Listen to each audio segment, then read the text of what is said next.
श्री सरस्वती मैया की जय, श्री कृष्णचंद्र भगवान की जय। अब आज हम चर्चा करेंगे दूध के ऊपर। दूध गौ माता का कब नहीं पीना, भैंस का कब नहीं पीना, कौन से पशु का दूध पीना, कौन से पशु का दूध नहीं पीना, इस पर विस्तार से चर्चा करेंगे। देखिए, वीडियो चल रहा है और इस निशान पर उंगली लगाएंगे तो ये पसंद हो जाएगा वीडियो। यदि आप ज़्यादा से ज़्यादा पसंद करेंगे तो मैं इस प्रकार के और ज़्यादा से ज़्यादा वीडियो बनाने की कोशिश करूँगा। इसको अंग्रेजी में कहते हैं लाइक और हिंदी में कहते हैं पसंद करना। फिर भी यदि आपको अच्छा नहीं लगे तो ये नापसंद होता है, और वीडियो चलते हुए इस पर भी उंगली लगाएंगे तो कोई दिक्कत नहीं है। और अंग्रेजी में इसको कहते हैं डिसलाइक। यहाँ एक तीर का निशान होता है, उसके ऊपर उंगली लगाएंगे तो कई आकृतियाँ खुलेगी, उसमें आयताकार आकृति भी खुलेगी, डबल आयत। उसके ऊपर उंगली लगाएंगे तो इस वीडियो की लिंक की कॉपी हो जाएगी। फिर जिसको भी अपन उस लिंक को भेजना चाहें वहाँ पेस्ट कर दें, उनको चली जाएगी। यहाँ लाल अक्षरों में लिखा रहता है सब्सक्राइब, उस पर उंगली लगाएंगे, फिर घंटी के निशान खुलेंगे, घंटी के निशान में आल वाले को दबा देंगे तो जैसे ही इधर से कोई वीडियो लोड किया जाएगा तत्काल आपको सूचना मिल जाएगी कि इनके द्वारा एक वीडियो अपलोड किया गया है। तो आप अवश्य सब्सक्राइब करें, ज़्यादा से ज़्यादा लाइक करें, अपने मित्रों को ज़्यादा से ज़्यादा शेयर करें, वे भी इसका लाभ उठा सकें। मैं कोशिश कर रहा हूँ कि सितंबर से पंचांग निर्माण की एक कक्षा प्रारंभ करूँगा। एक का प्रश्न आया था कि क्या पंचांग निर्माण की विधि से हम किसी भी वर्ष में जन्मे हुए बच्चे की जन्मपत्रिका बना सकते हैं बिना पंचांग के? तो बिल्कुल, आप आज से 150-200 साल पहले जन्मे हुए बच्चे की भी जन्मपत्रिका बना सकते हैं, आगे जन्मने वाले की भी बना सकते हैं, कोई पंचांग हो ना हो।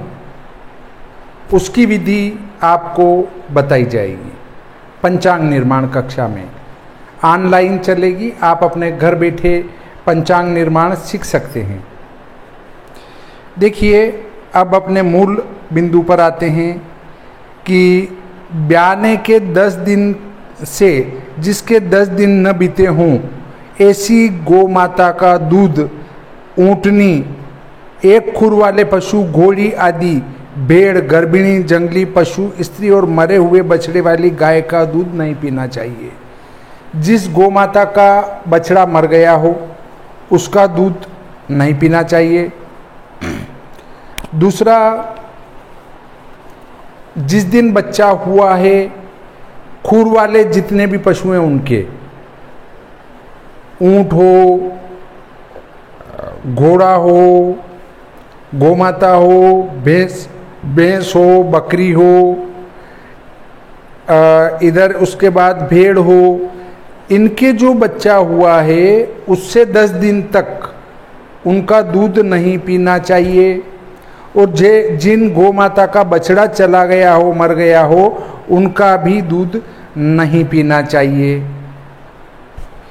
स्त्री का दूध भी नहीं पीना चाहिए। केवल उसके दूध पर अधिकार उसके बच्चे का ही होता है। देखिए, ये किसने कहा है? मनुस्मृति में कहा गया है, अनिर्दशाया गो क्षीरमोष्टमेक शफम तथा आभिकम संदीनी क्षीरम विवत्सायाश्च गोहपयः। बोधायन धर्मसूत्र में कहा है विवत्सा अन्यवत्सयोश्च। याज्ञवल्क्य स्मृति में कहा है संदिन्य निर्दशा अवत्स गोहपयः परिवर्जयेत ओष्टमेक शफम स्त्रेणमारण्यकमथाविकम। याज्ञवल्क्य की स्मृति ने कहा ये। बोधायन धर्म सूत्र में कहा है आविकमोष्टिकमेक शफम।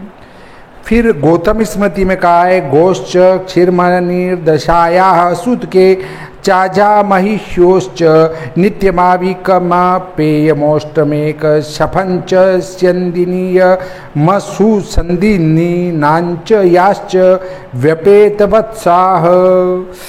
आपस्तंभ धर्म सूत्र में कहा है, क्या कहा है? उष्टि क्षीर मृगी क्षीर संदिनी क्षीर यमसु क्षीराणीति। पद्म पुराण कूर्म पुराण में कहा है विवत्सायाश्च गुह क्षीरमोष्टम वानिर्दशम तथा आविकम संदिनी क्षीरमपेयम मनुरब्रवीत। पद्म पुराण में कहा है विवत्सायाश्च गो क्षीरम में शस्या निर्दश्य च। स्कंद पुराण में कहा है कि जो ऊपर लिखा वो भी कहा है और अतिरिक्त कहा है वो कहा है अवत्सा गोपयत स्वस्त्यजेत पय एक शपम हेयम तथा क्रामेल काविकम। महाभारत के शांति पर्व में कहा है अभोज्यम चाप्यपेयम च धेनुर्दुग्धम अनिर्दशम।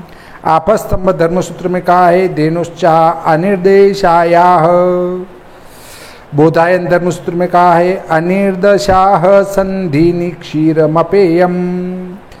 गौतम धर्मसूत्र में कहा है गोश्च क्षीरमनिर्दशाया सुत के अजामहिष्योश्च नित्यमाविकमपेय मोष्टमेक शफम च संदिनीय मसु संदिनी नाम च विवत्सायाश्च। ये गौतम धर्मसूत्र में कहा गया है। अब देखिए गाय भैंस और बकरी के दूध के सिवाय अन्य पशुओं के दूध का त्याग करना चाहिए। अर्थात गाय भैंस और बकरी का दूध पी सकते हैं, इनके अलावा दूसरे पशु का दूध नहीं पिए। इनके भी ब्याने के 10 दिन के अंदर का दूध काम में नहीं लेना चाहिए। ये अग्नि पुराण में कहा है गवाम च महिषीणाम च वर्जयित्वा तथाप्यजाम सर्वक्षीराणि वर्ज्याणि तासाम चेवाप्य निर्दशम। देखिए उसके बाद हमारा तीसरा सूत्र आता है जिस गाय को ब्याहे हुए 10 दिन भी न हुए हों उसका दूध तथा ऊँटनी और भेड़ का दूध पी जाने पर चांद्रायण व्रत करना चाहिए। 10 दिन के अंदर का अगर आप दूध पी गए हैं तो फिर आपको चांद्रायण व्रत करना पड़ेगा। ये महाभारत में कहा गया है। क्या कहा है? अनिर्दशाया गो क्षीरमोष्टमाविकमेव च मृतसुतकयोश्चान्नम भुक्त्वा चांद्रायणम चरेत। अब देखिए चौथा सूत्र आता है ब्राह्मणों को भैंस का दूध दही घी स्वस्तिक और मक्खन नहीं खाना चाहिए। ब्राह्मण को तो भैंस का दूध दही और घी का भी सेवन नहीं करना चाहिए। क्यों नहीं करना चाहिए? इसका भी मेन कारण है कि भैंस आलसी होती है। देखिए हम कहीं जा रहे हैं और रास्ते में भैंस मिल गई और हार्न बजाते रहो, वो डिगेगी नहीं और आपको देखेगी ऐसे घूम के कि बड़ा हार्न बजा रहा है, ले मैं नहीं हिल रही हूँ। और गोमाता जो है एक तरफ हो जाएगी। गोमाता में स्फूर्ति है। गोमाता का दूध पीने से व्यक्ति स्फूर्तिवान होता है और भैंस का दूध घी दही आदि खाने से व्यक्ति आलसी होता है और उसके बाद भी उसको हृदय रोग हो जाता है, सांस फूलने की शिकायत हो जाती है, वो गर्मी में अधिक नहीं रह पाता है। देखो आप भैंस गर्मी में जाती है तो हाँफने लग जाती है, उसको सांस जल्दी चलती है और वही बीमारी जो है उसको हो जाती है। इसलिए जो है भैंस का दूध वर्जित किया गया है। ब्राह्मण को इनसे बचना चाहिए ताकि उसमें स्फूर्ति बनी रहे और वो आलसी नहीं बने। ये किसने कहा है? ब्रह्मवैवर्त पुराण में कहा है अपक्षम महिषीणाम च दुग्धम दधि घृतम तथा स्वस्तिकम च तथा तत्र विप्राणाम नवनीतकम।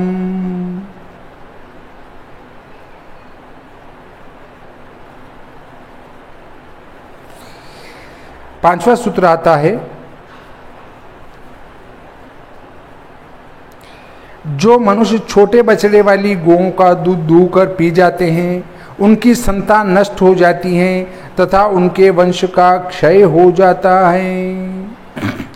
बछड़ा अगर बहुत छोटा है, उसका सारा दूध निकालकर अगर आप पी जाते हैं और बछड़ा भूखा रहता है क्योंकि वो घास नहीं खा रहा है, केवल दूध पे टिका हुआ है, तो आप अगर ऐसा दूध पी जाते हैं ज़्यादा तो आपके वंश का क्षय हो जाएगा। ये कहा है महाभारत के अनुशासन पर्व में।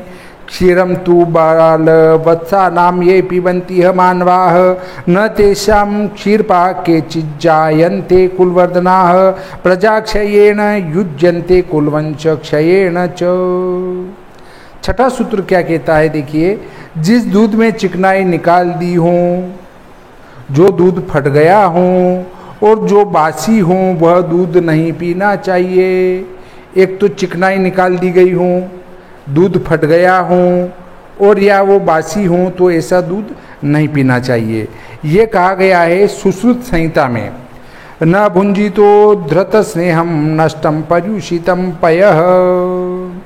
अब देखिए 7वां सूत्र आता है इसका, लक्ष्मी चाहने वाला मनुष्य भोजन और दूध को बिना ढके न छोड़े। अगर आप घर में लक्ष्मी चाहते हैं तो भोजन और दूध को कभी भी खुला नहीं छोड़ना चाहिए। ये कहा है महाभारत के शांति पर्व में। भक्षमासी दन्नाव्रतम। महाभारत के शांति पर्व में एक बात और कही है, अपाव्रतम पयो अतिष्ठ दुश्चिष्टाश्चा अस्पृशन घृतम। देखिए, अगर हमने दूध को खुला छोड़ दिया तो उसमें मक्खियाँ आदि गिर जाएगी। ऐसे ही घी को भी छोड़ दिया तो उसमें भी मक्खियाँ आदि गिर जाएगी। भोजन को भी खुला छोड़ा तो उसके ऊपर विभिन्न प्रकार के कीटाणु जाके बैठेंगे और वो खाने से पेट में जाएंगे और हम रुग्ण हो जाएंगे। इसलिए हमारे तो धर्म से जोड़कर सिद्धांत बताए गए हैं ताकि व्यक्ति शास्त्र को पढ़ के उसका पालन करे और वो स्वस्थ हो जाए। तो देखिए, इस प्रकार के अच्छे अच्छे सूत्र हमने आज पढ़े हैं। अब देखिए अगले वीडियो में मैं बताऊंगा आपको कौन सी तिथि को क्या वस्तु नहीं खाना चाहिए। प्रत्येक तिथि को कोई न कोई वस्तु त्याज्य बताई गई है कि इस तिथि को ये न खाएं, इस तिथि को ये न खाएं, और कब क्या खाएं और कब क्या न खाएं। इसके संबंध में हम भक्ष्य और अभक्ष्य पर हम चर्चा करेंगे इससे अगले वाले वीडियो में। अब आज का हम यहीं विराम देते हैं। श्री सरस्वती मैया की जय, श्री कृष्णचंद्र भगवान की जय।